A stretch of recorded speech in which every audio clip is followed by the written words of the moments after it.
Il est 13h à Conakry. Merci de votre fidélité. Bienvenue dans ce journal dont voici les titres.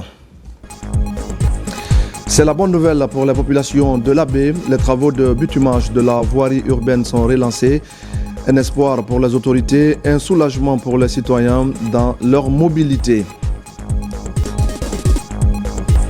Et puis la nuit du destin où Laylatul Qadr célébrée dans la dévotion à Conakry, les fidèles musulmans se sont rendus dans les mosquées pour prier en faveur de la paix et de la prospérité durant cette nuit si particulière.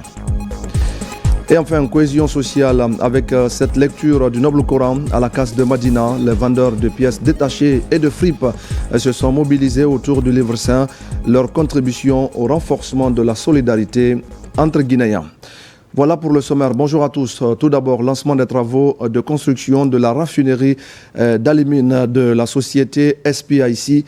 Les installations seront réalisées dans la préfecture de Bofa. C'est le ministre directeur de cabinet de la présidence de la République qui en a posé la première pierre. Un pas important dans l'exploitation de la bauxite en Guinée. Omar Bari.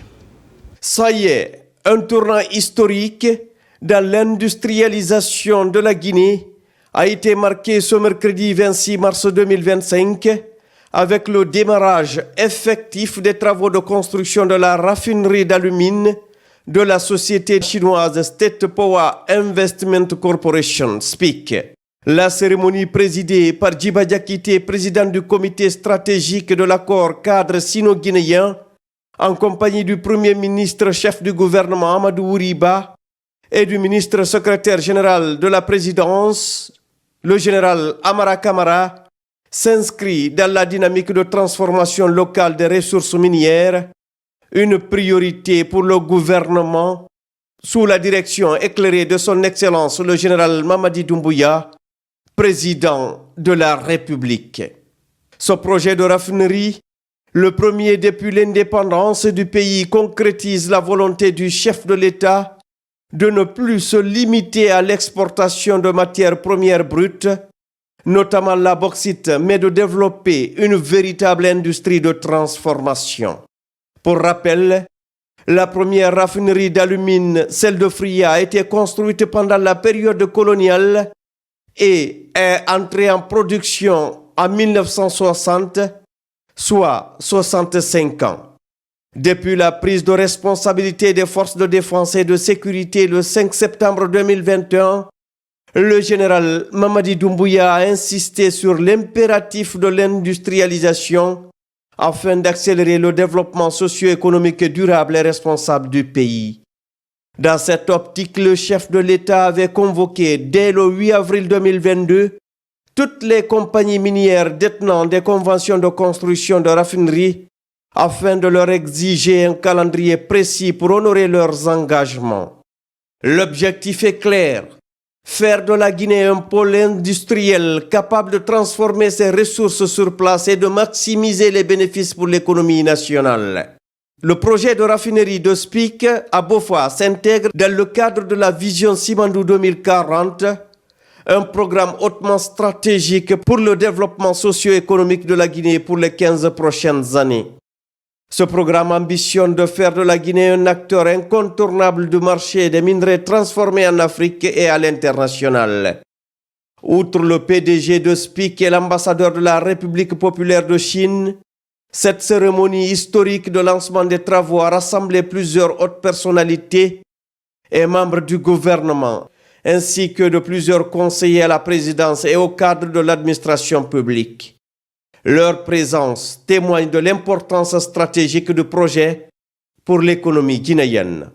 Après avoir exprimé sa gratitude au chef de l'État, son Excellence le général Mamadi Doumbouya, pour la construction de cette raffinerie dans la préfecture de Bofa, le gouverneur de la région de Boké a réaffirmé l'engagement et le soutien indéfectible des populations locales envers les idéaux du chef de l'État. Au terme du diagnostic sur l'ampleur des exportations de la bauxite brute, son Excellence, Monsieur le Président de la République, chef de l'État, chef suprême des armées, dans un langage clair, a décliné sa vision. Dans le domaine de minier, notamment celle de promouvoir la transformation sur place des minéraux pour offrir aux Guinéens d'immenses opportunités d'emploi par la construction des raffineries. C'est pourquoi le démarrage des travaux de construction de la raffinerie d'Al-Mine marque désormais une étape importante dans l'histoire de notre nation. La mise en œuvre de ce projet est le fruit de la coopération de longue date entre la Guinée et la Chine. La visite officielle du président de la République, son Excellence le général Mamadi Doumbouya en Chine en septembre 2024 et ses échanges avec son homologue chinois, son Excellence le président Xi Jinping, ont permis d'accélérer la réalisation de cet investissement structurant. Le président directeur général de SPIC et l'ambassadeur de la République populaire de Chine en Guinée ont quant à eux réaffirmé leur engagement à respecter l'accord cadre stratégique et la convention de base pour la réalisation de la raffinerie, tout en œuvrant pour le renforcement des relations bilatérales. 向大力支持项目开发的几内亚政府 Je tiens à rendre un hommage au gouvernement guinéen, au peuple guinéen et à l'ambassade de la République populaire de Chine en Guinée pour le soutien précieux au développement de notre projet. En septembre 2013, nous avons officiellement signé la convention minière du projet avec le gouvernement guinéen. La première phase du projet a été lancée en mai 2019 et mise en service avec succès en septembre 2021. Dans le processus de développement du projet, SPIC a toujours assumé ses responsabilités sociales et a tissé avec le peuple guinéen des liens d'amitié et de confiance profonds. La première phase a créé plus de 900 emplois directs avec un taux de guinéanisation de 84,2%. Nous avons recommandé d'excellents employés guinéens pour participer à divers programmes de formation en Chine afin de renforcer leurs compétences professionnelles. Nous accordons une grande importance à la réinstallation des populations affectées en construisant des villages de réinstallation de haute qualité, offrant de meilleures conditions de vie aux communautés affectées. Ce projet sera inscrit dans l'histoire des relations de coopération entre nos deux pays. L'amitié entre la Chine et la Guinée remonte loin dans l'histoire. La Guinée fut le premier pays d'Afrique subsaharienne à établir des relations diplomatiques avec la Chine. Durant les 66 ans écoulés, la confiance mutuelle, le soutien réciproque ont toujours été au cœur de nos relations. Ces dernières années, grâce à la coopération dans le cadre de l'initiative La Ceinture et la Route et du Forum sur la coopération sino-africaine, la coopération entre la Chine et la Guinée a connu un formidable essor. À l'heure actuelle, les grands projets comme le Simandou, le nouveau siège de l'Assemblée nationale et le barrage Amaria sont en construction. Et de nouveaux projets sont en préparation. En septembre dernier, le sommet de Beijing du FOCAC s'est tenu avec succès, au cours duquel Son Excellence, Monsieur le Président Mamadi Doumbouya, a eu un entretien fructueux avec Son Excellence, Monsieur le Président Xi Jinping. Les deux chefs d'État ont dégagé un consensus important sur les perspectives prometteuses de la coopération sino-guinéenne. La Chine travaillera en synergie avec la Guinée pour la mise en œuvre des acquis du sommet de Beijing en soutenant la Guinée dans ses efforts pour accélérer l'industrialisation et la diversification économique à partir de ses riches ressources naturelles et accompagnant la Guinée dans la réalisation de la vision Simandou 2040 afin d'apporter des bénéfices tangibles à la population. Selon les termes de la convention signée avec SPIC en décembre 2024, la raffinerie aura une capacité annuelle de 1,2 million de tonnes d'alumine et nécessitera un investissement d'environ 1 milliard de dollars. Elle comprendra une centrale thermique de 250 MW dont 100 MW seront connectés au réseau national, un quai d'expédition de 35 000 tonnes pour faciliter les exportations, des infrastructures auxiliaires et un système énergétique dédié. Au-delà de l'impact industriel, le projet va générer 600 emplois directs et plusieurs emplois d'opportunités indirectes. Il va favoriser également le transfert de compétences et de technologies à travers la formation d'une main-d'œuvre locale qualifiée en contribuant à l'augmentation des recettes fiscales de l'État. Son Excellence, Monsieur le Président de la République, le général Mamadi Doumbouya, est en train d'écrire une nouvelle page de l'histoire économique de notre pays qui ne se limite pas seulement au projet Simandou, car c'est la renaissance politique, économique et sociale de notre pays qui est en marche. Depuis l'avènement au pouvoir du CNRD le 5 septembre 2021, d'importantes réformes ont été mises en œuvre dans le secteur minier sous le leadership de son Excellence le général Mamadi Doumbouya, chef de l'État.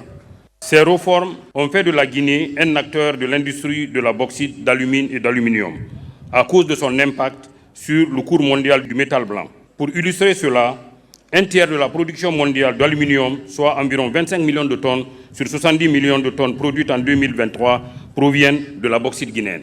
Je me réjouis de constater que le démarrage des travaux de construction de cette raffinerie se fait conformément au chronogramme prévu dans l'accord de mise en œuvre signé entre SPIC et le gouvernement guinéen à travers le comité stratégique sino-guinéen en décembre 2024.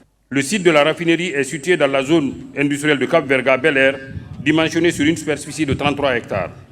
Le procédé technologique de production d'alumine sera celui de Bayer.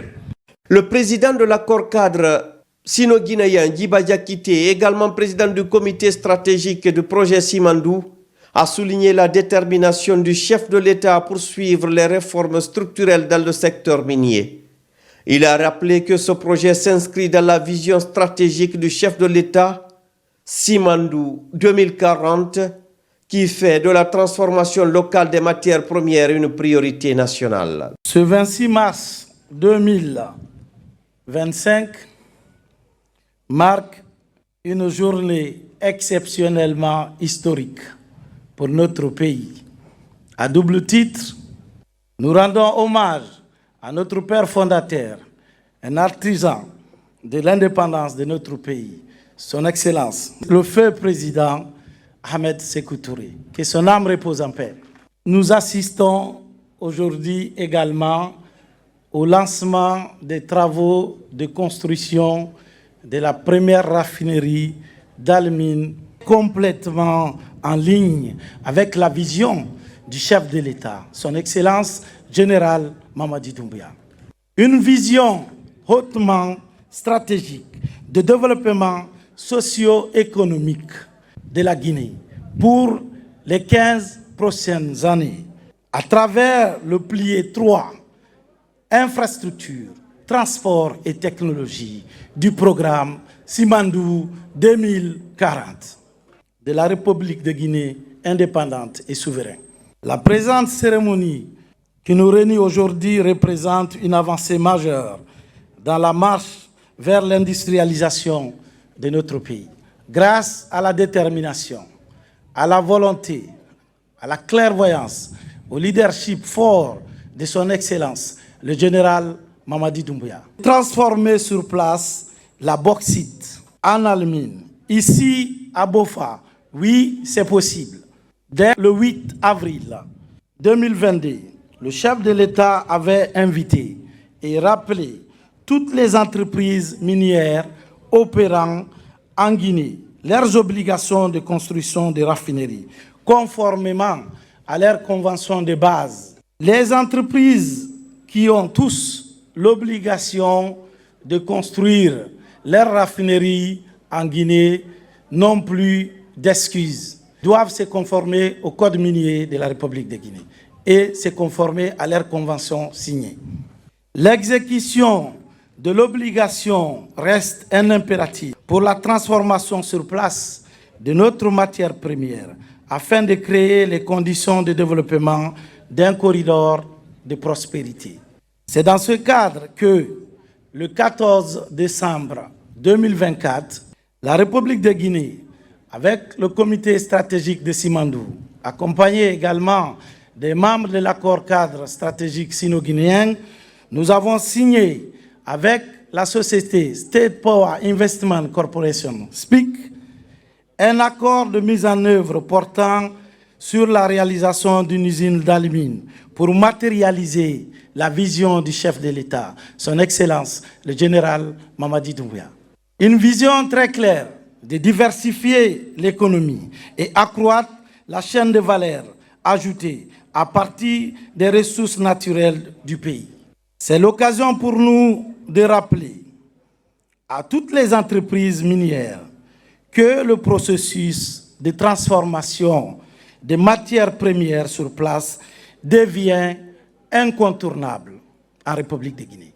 Il leur appartient de tout mettre en œuvre pour exécuter leurs obligations, je dis bien leurs obligations de construction de raffineries conformément à leur convention de base en respectant strictement le code minier de la République de Guinée. Sous la clairvoyance du président de la République, le général Mamadi Doumbouya, l'État prendra toutes ses responsabilités pour faciliter la mise en œuvre des raffineries en République de Guinée. Construire la raffinerie en République de Guinée n'est pas une fatalité.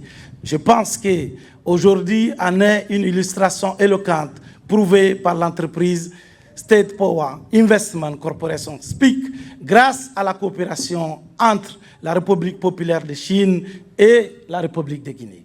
Le président du comité stratégique de l'accord cadre sino-guinéen Djiba Diakité a par ailleurs mis en avant le contenu local qui tient à cœur le chef de l'État. Le respect du contenu local, cher au chef de l'État, est également un impératif clé dans les documents contractuels signés par l'entreprise SPIC. Non seulement dans la phase de construction, mais dans la phase d'exploitation. Et pour l'État guinéen, c'est très clair. Le contenu local, c'est 3 objectifs clés, simples. C'est donner du travail aux Guinéens, c'est-à-dire du travail de top management, c'est-à-dire de l'équipe dirigeante, jusqu'aux ouvriers. Priorité donnée aux Guinéens. C'est ça le contenu local. C'est de donner des opportunités de business, des opportunités des affaires aux entreprises à capitaux guinéens. C'est-à-dire que les dividendes tombent dans la poche des Guinéens. La formation des Guinéens pour anticiper le transfert des compétences et des technologies sont essentiellement les 3 objectifs clés du contenu local, conformément à la vision du chef de l'État. Le lancement de la construction de cette raffinerie représente une étape majeure vers l'industrialisation de la Guinée. Il marque le début d'une nouvelle ère où la transformation locale des ressources naturelles devient une réalité avec des retombées positives pour l'économie et les populations. Avec ce projet phare, la Guinée pose un jalon décisif vers son émergence industrielle tout en consolidant son partenariat stratégique avec la Chine. La mise en service de cette raffinerie d'alumine dès juin 2028 contribuera sans aucun doute à renforcer l'indépendance économique du pays et à asseoir sa position sur le marché international des minerais transformés grâce à la ferme volonté du président de la République, son Excellence, le général Mamadi Doumbouya. La réhabilitation ou la construction des voiries constitue également une autre priorité des autorités. À la baie, je le disais en titre, les travaux de bitumage de la voirie urbaine sont relancés. Les autorités locales ainsi que les citoyens fondent beaucoup d'espoir sur ce projet qui devra faciliter la mobilité dans la ville de la baie. Abakar Junior Kamara. Les travaux de construction et de bitumage de la voirie urbaine de la baie sont relancés sous les impulsions du ministère des Infrastructures et Travaux Publics à travers la Direction nationale des voiries urbaines. Ici, plusieurs axes de la ville sainte seront bitumés avec les caniveaux et autres ouvrages hydrauliques. C'est quelque chose qu'on attendait longtemps et aujourd'hui on est très content, très satisfait de voir que c'est devenu une réalité. Et je crois aussi que la population de la baie, qui a longtemps attendu, aujourd'hui est très contente de voir que les travaux ont démarré et qu'on remercie vraiment le gouvernement, on remercie le CNRD pour toutes les actions entreprises au niveau de la baie. Je remercie très bien le président de la République, le général Mamadi Doumbouya. Vraiment, je suis fière aujourd'hui, je suis très contente de lui. Un message à l'endroit de mes citoyens de prendre soin de ce bitumage-là et surtout de ne pas brûler les pneus sur ce bitumage. Pour accélérer ces travaux initialement confiés au groupe Gicopress, une centrale à béton bituminé est déjà opérationnelle à Pita, afin de booster les travaux de bitumage des autres préfectures, comme Pita, Tougué, Mali, Lelouma et Labé.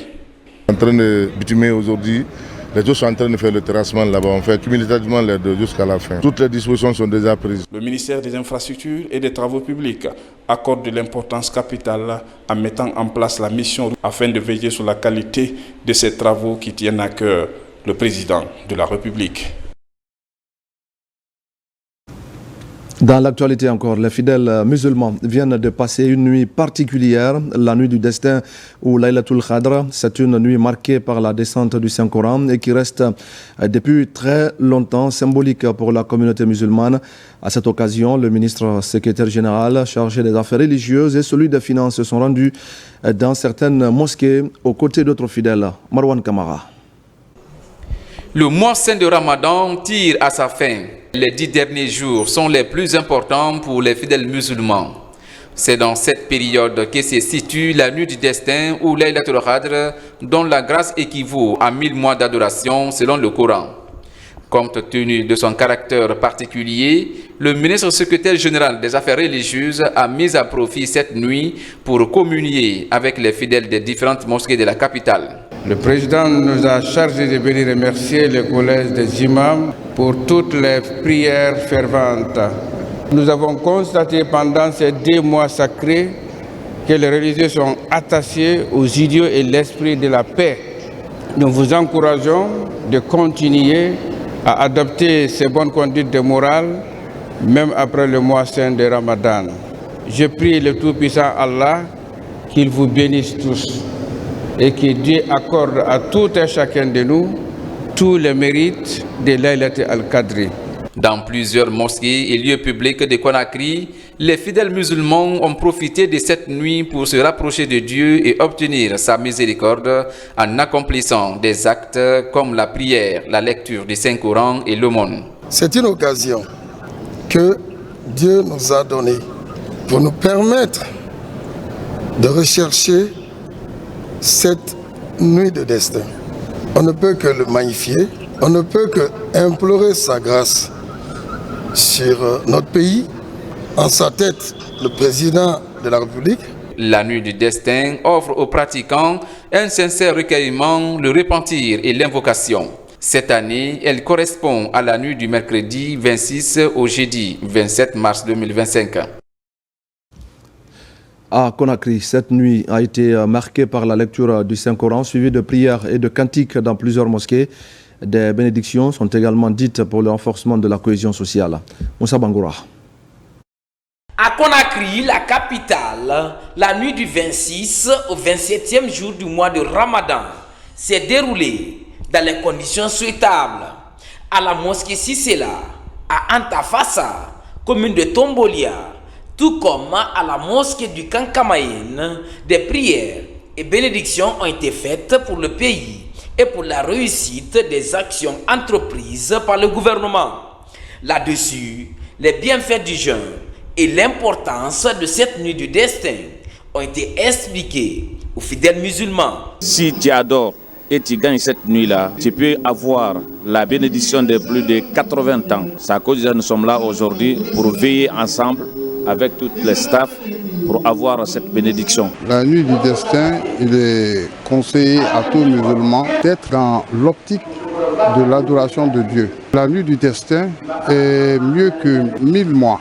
Dans le Grand Conakry, la nuit du destin a été célébrée sur fond d'invocation, de prières, de sacrifices et de récitation du Saint-Coran au niveau des différentes mosquées de la zone, à savoir Sanoya, Mania et Kagbele. 12 mosquées ont été ciblées par l'Union des femmes leaders de Sanoya pour le développement de la Guinée.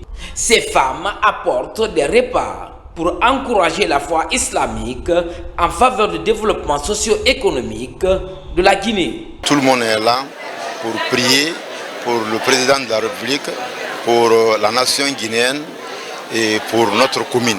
Aujourd'hui, nous sommes fiers que Dieu nous donne longue vie jusqu'au jour d'aujourd'hui pour assister à cette nuit. Cette nuit qui donne vraiment de l'amour, qui donne l'amour de l'islam à toutes les femmes. Et au cours de cette nuit, nous recevons des conseils. À la Sigmadina, Laylatul Qadr a été marquée par une conférence débat et de lecture du Saint-Coran. Jeunes, femmes, religieux et chefs de famille étaient tous mobilisés. Et puis c'est leur contribution aux efforts de consolidation de la paix en Guinée. Les vendeurs de pièces détachées des 10 casses de la Sigmadina et ceux des FRIP viennent d'organiser une cérémonie de lecture du Saint-Coran. Le rendez-vous marque les derniers jours du mois saint de Ramadan et a connu une forte mobilisation. Nabila Moussa Kamara. Cette cérémonie de lecture du Saint-Coran est initiée par le mouvement de soutien des vendeurs de pièces détachées des 10 sites de vente de la casse, en plus de la Sigmadina et de la friperie. Des prières pour la paix, la quiétude sociale et des bénédictions pour le général Mamadi Doumbouya afin qu'il puisse réaliser les vastes chantiers ouverts sous son auspice. À travers cette rencontre religieuse, la population de Sigmadina exprime son attachement aux idéaux de développement enclenché par le CNRD. Le président est en train de travailler, nous ne devrions plus rester indifférents. Il a fait ce qu'il doit faire et il continuera à faire. Nous ne pouvons pas rester indifférents.